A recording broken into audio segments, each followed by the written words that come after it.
Hello and welcome. I am Trish and this is Trish Talks. And on this channel I offer up tips on interior design, DIY home renovation projects, and gardening. And in today's video I'll be talking about interior design mistakes you really want to avoid. Some of these mistakes not only look bad, but can hurt your home's value. You don't want to miss this one. So let's get started.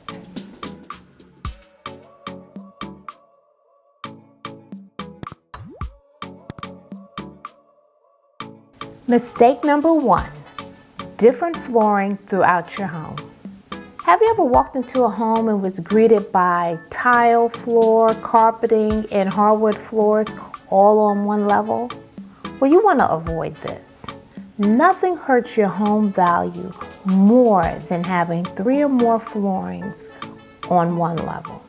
Today's home buyer is looking for one flooring material throughout the space, with the exception of tile in the bathrooms. 2 other exceptions would possibly be a tile in the kitchen and carpeting in the bedrooms.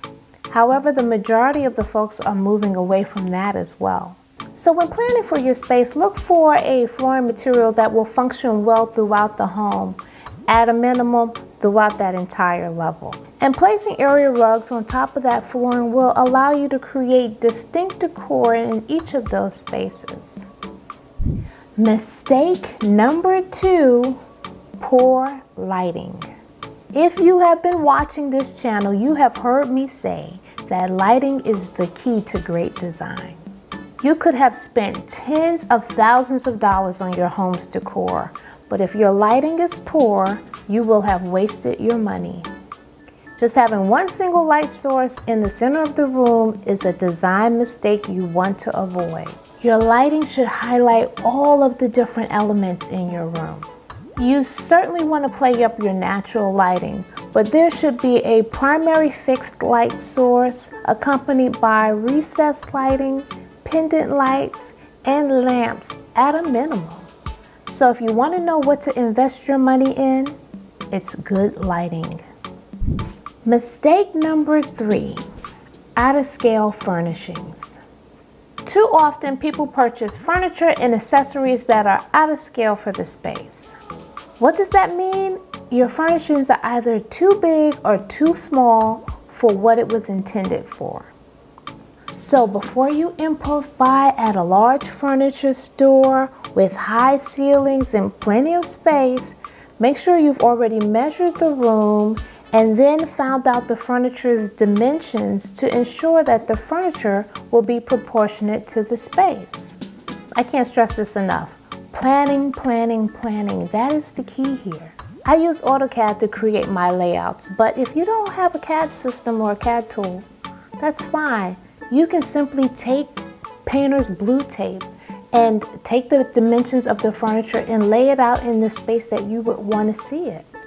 This will give you a really good idea of how that furniture will fit in that space.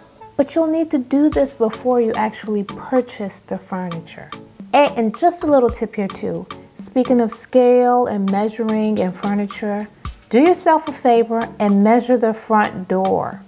Just saying. Mistake number 4, area rugs that are too small for the room.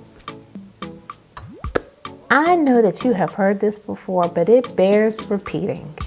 Avoid buying an area rug that is too small for the space. A rug that is too small for the space just looks out of scale, but more importantly, it cheapens the look of the entire room. Here's a general rule of thumb. If you are buying an area rug for a living room or a family room, start with an area rug that is at least a 9 by 12 or 11 by 14, at least. And note, for these rooms, all of the seating and tables should touch the area rug, at least the front legs, if not the entire piece. For the bedroom, at least 2/3 of the bed should sit on the area rug, if not the entire bed. And for the dining room, the table and chairs should actually sit on the area rug. Mistake number 5, curtains that are hung low or don't touch the floor. With curtains, these are the 2 mistakes you want to avoid. That first mistake is hanging your curtains just at the top of the window trim. You're not taking advantage of the height of the wall. To correct this mistake, place your curtains as close to the ceiling as possible. Curtains placed higher on the wall make the space feel and look bigger. With that, remember you'll need to purchase longer curtains, otherwise you'll quickly find yourself in the next mistake. And that is curtains that don't touch the floor. Maybe if there's just like a half an inch or an inch off the floor, maybe that's a pass. But really, you really want your curtains to actually touch the floor, if not bend or puddle a little bit onto the floor. This gives the curtains this full luxe feeling. And that in your space is money well spent. And that's it. I hope you found these tips helpful so that you can avoid these pitfalls in your interior design. And just know, I do these videos because I feel that your home should inspire you and we should all make the most of what we have. And if you haven't already done so, take a moment, subscribe to my channel, give me a thumbs up, and leave a comment in the section below because this will help me grow my channel. And as usual, I appreciate you. Thank you so much for watching, and I will see you next time. Bye.